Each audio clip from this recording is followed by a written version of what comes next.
కురుస్తున్న వర్షాలు, మరోవైపు రోడ్లపై నిలిచిపోతున్న నీళ్లు, నగరం తడిసి ముద్దైపోతున్న వేళ వాటర్ లాగింగ్లు, ట్రాఫిక్ జాములు జనానికి చికాకు తెప్పిస్తున్నాయి. ఈ పరిస్థితుల నుంచి క్షణాల్లో జనాలకు రిలీఫ్ ఇవ్వాలంటే హైడ్రా సిబ్బంది గ్రౌండ్లో ఉండాల్సిందే.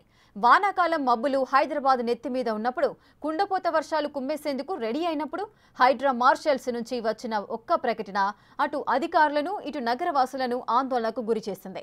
జీతాల్లో కోత విధిస్తున్నట్లుగా ప్రభుత్వం జీవో విడుదల చేయడంతో హైడ్రా మార్షల్స్ కొన్ని గంటల పాటు విధుల్ని బహిష్కరించారు. ఇది నగర వ్యాప్తంగా హాట్ టాపిక్ గా మారింది. వర్షాల వేళ ఎమర్జెన్సీ సేవలు నిలిచిపోవడం జనాన్ని కలవరపెట్టింది. అయితే కొన్ని గంటల్లోనే హైడ్రా కమిషనర్ రంగనాథ్ మార్షల్స్ తో చర్చించి వారికి స్పష్టమైన హామీ ఇవ్వడంతో మార్షల్స్ వెనక్కి తగ్గారు. దాంతో అంతా టెన్షన్ నుంచి బయటపడ్డారు.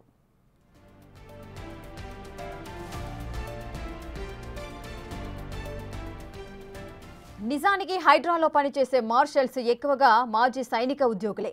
వీరిని 2020లో GHMC enforcement, vigilance and disaster మేనేజ్మెంట్లో నియమించారు. హైడ్రాలో ఇప్పుడు వీరిదే మెయిన్ రోల్. అయితే ప్రభుత్వం తమ జీతాలను తగ్గించడంతో విధుల్ని బహిష్కరించి నిరసన తెలిపారు.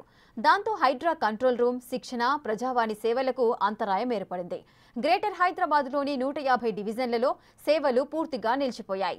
వెంటనే అప్రమత్తమైన హైడ్రా కమిషనర్ రంగనాథ్ మార్షల్స్తో సమావేశమై వారి సమస్యలు తెలుసుకున్నారు.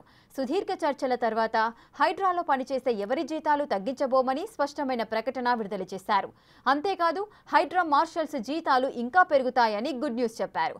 ఓవర్ టైం అంశాన్ని కూడా పరిశీలిస్తామని రంగనాథ్ హామీనిచ్చారు. మా ఇంటర్నల్గా ఉన్న చిన్న ఇష్యూ వాళ్ళకి ఏంటంటే జియో ప్రకారం వాళ్ళకి ఒక రేట్ అంటే వాళ్ళకి శాలరీస్ ఒక దీనిలాగా ఇస్తున్నారు ఒక పర్టికులర్ స్కేల్లో. గతంలో ఎక్కువ వచ్చేది, దాన్ని ఇప్పుడు తగ్గించిన దాని విషయంలో ఆల్రెడీ ప్రభుత్వం చాలా సానుకూలంగా ఉంటే అసలు తగ్గించడానికి ఎలా ఉంది. ఎందుకంటే జిహెచ్ఎంసీ నుంచి ఈవీడిఎంలో పనిచేస్తున్న వాళ్ళు ఇప్పుడు హైడ్రాకు వచ్చినప్పుడు ఆ బదలాయించిన వాళ్ళందరికీ కూడా పాత జీతభత్యాలే మెయింటైన్ చేయాలనేది ప్రభుత్వం చాలా స్పష్టంగా, ముఖ్యమంత్రి గారే దీని మీద చాలా స్పష్టంగా చెప్పారు. అది ఉంటుందనేది. దాని విషయంలోనే మేము ఆల్రెడీ ఫైనాన్స్ డిపార్ట్మెంట్లో ప్రిన్సిపల్ సెక్రటరీ గారితో కూడా డిస్కషన్ జరిగింది అండ్ సెక్రటరీ ఎంఏడితో కూడా డిస్కషన్ అయింది. వాళ్ళ జీతాలు ఎక్కడా తగ్గట్లేదు, అంతా కూడా యాజ్ ఇట్ ఈస్గా వచ్చేటట్టే సిస్టమ్ ప్లాన్ అయింది. వాళ్ళ కొంత కమ్యూనికేషన్ గ్యాప్ తోటి వాళ్ళు తగ్గుతుందేమనే భావనలో ఉన్నారు, ఎక్కడా తగ్గట్లేదు. వాళ్ళు ఇంకా తగ్గటం కాదు, ఇంకా పెంచడానికి ఎలా చేయొచ్చా, డిజాస్టర్ మేనేజ్మెంట్ దాంట్లో ఎలా చేయొచ్చు అనే దాని గురించి కూడా మేము ఇప్పుడు డిస్కషన్ జరుగుతుంది. యాక్చువల్ అవన్నీ కూడా చెప్పడంతో వాళ్ళు చాలా హ్యాపీగా ఫీల్ అయ్యారు.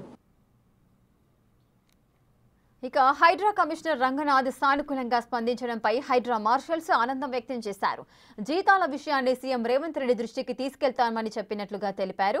2 నెలల్లో జీతాలు పెంచుతున్నామని, కమిషనర్ హామీ మేరకు 3 నెలలు వేచి చూస్తామని మార్షల్స్ ప్రకటించారు.